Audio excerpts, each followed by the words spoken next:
I'll maybe get us started and have Srinivas jump in. So Srinivas and I are board members for a local nonprofit called For a Better Tomorrow.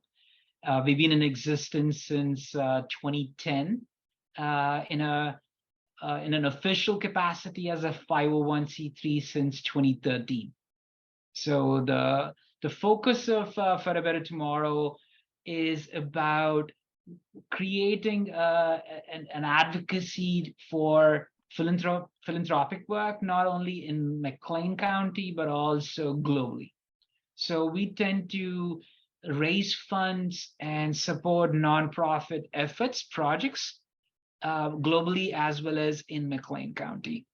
So there are a few things that we've done as an organization over the years to really enable that to happen. And it's really focused in on how do we, in an accountable manner, raise funds that help us uh, provide assistance and support to causes that nurture and create leadership in the community, but also promote social justice. So that's at the end of the day who we are and what we've done over the years. So there are a few things that we do from a For a Better Tomorrow perspective that enable that to happen. One is we raise funds. So we raise funds through donors around the world, not necessarily just McLean County, through individual donations. And we also do a couple of fundraising events. One is a fundraising event called Kite Fest. You may have been to our Kite Fest events here in town. It's a carnival-like environment where families come out, fly kites, do their thing, and we usually raise a good bit of money through our marquee fundraiser called Kite Fest, and a couple of their fundraising events that we do to really bring up the money. The way we actually leverage those funds is on a quarterly basis. We give out funds to nonprofits locally and globally. So in the first quarter and the third quarter of each year, we invite nonprofits to apply for grants. And most of our grants are usually tailored towards education, youth empowerment, women empowerment, things that we feel are sustainable ways to make a change in the health and the well-being of families. So we believe in investing in women, invest into the family, at least especially when you think about a global mindset. We invest into vocational training, which we feel like would lend itself to employment, which takes people out of poverty. We invest into education because education changes the complexion of the person's outlook in the long run. So those are the kind of things that we invest into from a grant making perspective. So grants come in first quarter and the third quarter. We make a decision and give out the grants in the second quarter and the fourth quarter of every year. So that's the grant making. So we raise funds, we give out money, and that's the way we think about it. In our mission statement, you see this notion about nurturing future generation of servant leaders. Srinivas joined our board recently, and he is leading up the work effort around a program that we do called Youth Global Citizen. Youth Global Citizen is a summer leadership program where we work with high schoolers here in McLean County. They go through, lack of better words, an 8-week boot camp, if you may. Mm-hmm. They get to learn about themselves. They get to learn about leadership, and they also get to learn how to work as a team. And they raise funds for the nonprofits here in town, but they also learn how to maybe adjudicate, advocate, and create awareness to those nonprofits as well. So last year we worked with Community Healthcare Clinic as well as Integrity Solutions. Collectively, the teams that worked on those two nonprofit efforts raised, and we gave out close to $13,000 to those two nonprofits. So it's a sizable amount of money. For every dollar that the team raises, For a Better Tomorrow matches $1 to $1. So they raised about 6 grand ish, and we matched close to about 6 grand. We gave out total of 13,000 between those two nonprofits. So that's the makeup of how we try to help these young people learn about themselves, community service, and leadership, but also a mechanism and a conduit for them and for a better tomorrow to do some grant making as well along the same way. So that's the outlook, right? I'll let Srinivas jump in a little more to talk about the more minutia between YGC. As I mentioned, I'm a board member for a better tomorrow, but what I do for a living is I work at State Farm. But this is more of my passion and the things that I do for fun. So that's a bit about myself and for a better tomorrow. I'll turn it over to Srinivas maybe to introduce himself and maybe talk about YGC. Sure. Thank you, Funny. So Srinivas Shenoy, I've been, and I did put my video off because that was kind of flickering. So Srinivas Shenoy, I've lived in this community for 23 years. I work at State Farm too, but as I got involved in YGC for a better tomorrow, really, got triggered. My passion for giving back, helping the youth got triggered. So I joined Funny on this. So YGC has Funny touched on that is centered towards how do we spark the curiosity, the passion in the youth, and provide them a platform for developing or demonstrating servant leadership, right? And also, how do we get them started on giving back to the communities they live in, the communities that they will go to as they get into college, and so on and so forth. So that's the full thought process for YGC. It's all about how do we empower this youth leaders, future servant leaders, give them the tools and take them to a learning experience to position them to take that forward, right? So this next slide that you see, a very special slide for me, and I did not pay Funny any money to put this up here. That picture that you see where for grads from 2020, and that Funny who's circling, that's my son, Venkatesh Shenoy. A very introverted individual, always will stand in the back row of a picture, will not speak up, and today is a junior at University of Pennsylvania. He went to this program and it really triggered him, and it really helped him blossom. The engagement, the diverse experiences that he experienced in this program really helped him blossom. And today he, with a group of friends, have a nonprofit, Empowering Africa, that is actually helping students in Ghana. So this kind of provided him the platform, that inner learning that positioned him to partner with some of his friends to set up that nonprofit, right? And the Funny touched on 8 weeks of a boot camp, and what we do there is more of a introspective learning, right? Getting them to understand themselves. We have sessions on discovering strengths, servant leadership, emotional intelligence. We have sessions on social justice, poverty Inc. So different sessions that spark their curiosity, have them thinking, right? So that's the classroom, that boot camp kind of a setting that we expose them to. But also what Funny talked on, that community engagement, collaborating with a nonprofit, right? That's the part of that experiential learning, where they get to see how do we collaborate as a team, how do we come together as a team, and plan, if the full thought process from ideation to execution. How do we take that, right? So that's what kind of helps these students as we put them to these two different learning experiences. And as you see, one of the feedback that we got, and that really resonated, uh, I do not know if it was from my son, but that kind of speaks up. It helps them blossom. So that's the intent of YGC, and what we try to achieve in this sessions, um, and what we are looking to do for this. And we've been doing this since, Funny if I'm not wrong, 2016. So we just graduated our sixth class, right? Yep, that's right. So we've been doing this since 2016. We graduated our 6th class in 2022, and we are right now seeking applicants for our 2023 class. That would be the 7th. So you see some GWIS numbers here.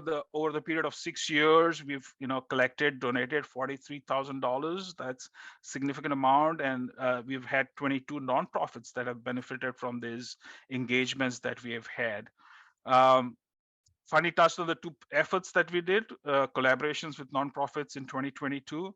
And depending on the size of a class that we have for 2023, we'll see what number of nonprofits we engage with. We ideally like to have a class size of 15 to 20, and our intent is to make it as diverse as possible, right? Socioeconomic diversity, any diversity that we can have, because that's where the learning happens. As the youth engage with each other, learn from their diverse experiences, that is what we want to spark, right? So that's our intent to come to you as community leaders and educators to say, help us get a diverse class for 2023.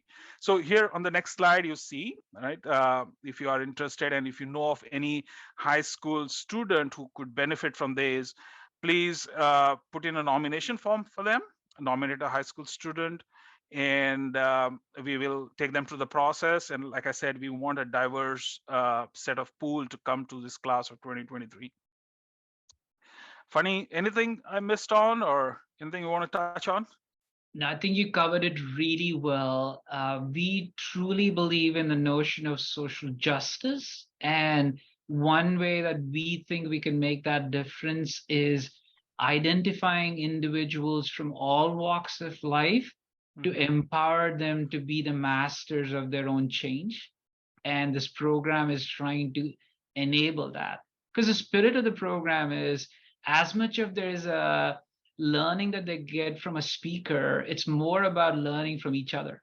When you have diversity within the class, a person who comes from a different walk of life, to mingle with someone in a boot camp, the kind of learning that takes place and the camaraderie that happens is really wonderful. And we want to make that happen. I'll say that we are making a lot of strides in that direction, but we have a long ways to go. So we do need to get representation, not just from a gender, ethnicity, those perspectives, but the socioeconomic diversity is the one thing that we are very intentional about, because that is very important for us, because we've seen individuals who've come from the program have gone on to do big things for themselves. And that's not a testament to the program, but it's a testament to the individuals. If they have the right support system, any leader from anywhere can be successful. And that's what we want to make happen through a program like this. So the tuition for the program is about $150. We do have scholarships for the program. Where I think we are trying to make some progress this year is we want to find influencers who can help reach young people, because we can spread the word, but we need educators and influencers like you who can take this information to the young people who need to hear this and figure out how they want to maybe apply for the program. We have open houses coming up soon. And I believe, Hannah, we shared one of those flyers with you. The next open house is on the 28th at 3 o'clock. The one after that is on March 17th at 4 o'clock. And we have a couple others in April 11th at 3:30 and April 27th at 3:30. So we are inviting young people to come in and check it out on their own. And we don't want to do the talking. We want our alum to do the talking so that they can hear from other young people about what they got out of the program, so that they can make a conscious choice about signing up for the program as well. So what questions do you have for Srinivas or I regarding YGC? Can I ask a question from the nonprofit perspective? Please do. In terms of the nonprofits that the students partner with, does do they generate those ideas for whom, in the community they would want to collaborate with? Or do you have a similar situation where nonprofits express interest and are, part of that pool? Yeah, we've tried it both ways, Hannah. Over the years, we actually asked the students to identify the nonprofits. Cool. Sometimes we found that there's a timing gap. So what we decided to do is to take the responsibility on our own. So if a nonprofit applies for a grant in Q1, we will let them know that this work will be funded through YGC so that their need is being met. So we have one grant request process for YGC and our regular grants. So anyone who's interested in applying can just go through that grant making process itself. Yeah. Thanks. Yeah, you're welcome. We've been lucky. We have about 3 global nonprofits who applied for grants and 3 local nonprofits. So we have 6 grants that we are currently reviewing, and the deadline to apply for a grant is March 31st. So there's still time. So if you're interested in learning more about our grant making process, go to our website, forbettertomorrow.org, and you can apply for a grant there. Perfect. Any other questions? We did have Go for it. Oh. Scott, did you have a question? Yeah, is this only for the McLean County area, or is this outside the county? So for local grants, Scott, it's exclusively McLean County. Okay. For global, it's outside of the US. Yes. Oh, okay. So And it's from either, yeah. I'm sorry. So United States, it would be here in McLean County, but globally it would be outside of the US. So Correct. Okay, thank you. So yeah, Scott, that's from the grant standpoint, right? Yeah. Nonprofit, but from the student standpoint, we welcome. We've reached out to Olympia, we've reached out to different other school districts because we want those diverse populations also engaging in this class. So from the student, it's open for anyone who wants to engage and be a part of this program. Okay. Yeah. I would think that the more divert, the better off you are. Correct. I mean, I think the rural/city diversity is real too. Yeah. So the young person can come from anywhere in McLean County, I think is what Srinivas is getting at. So Olympia School District, right, Lexington School Districts, and others that are in the periphery of the county. I think we've invited their participation as well. Yeah, and you can definitely tell as you get down in your area and south, it gets diverse, and there's not obviously such a huge population. So you definitely need to have people intermix, so you can get a feel of what other people are like. So thank you. You're welcome. So we do another youth recognition program as part of For a Better Tomorrow. We have 3 goals from this. We invite young people from middle school, high school, and college age to apply for a leadership recognition. And the intent is we want to encourage young people to do community service and leadership in the community. 2, the young people who win get to award $250 towards a nonprofit that they work with. So this is another way for us to give back in the community.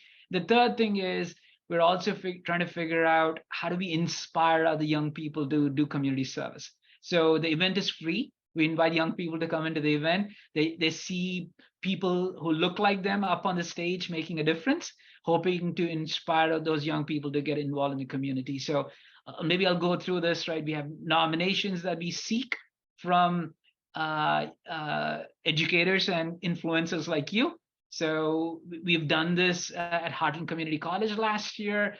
So for instance, Even who works with not in our town, not in our school a few years ago, was nominated by Mary Applington. Some of you may know Mary.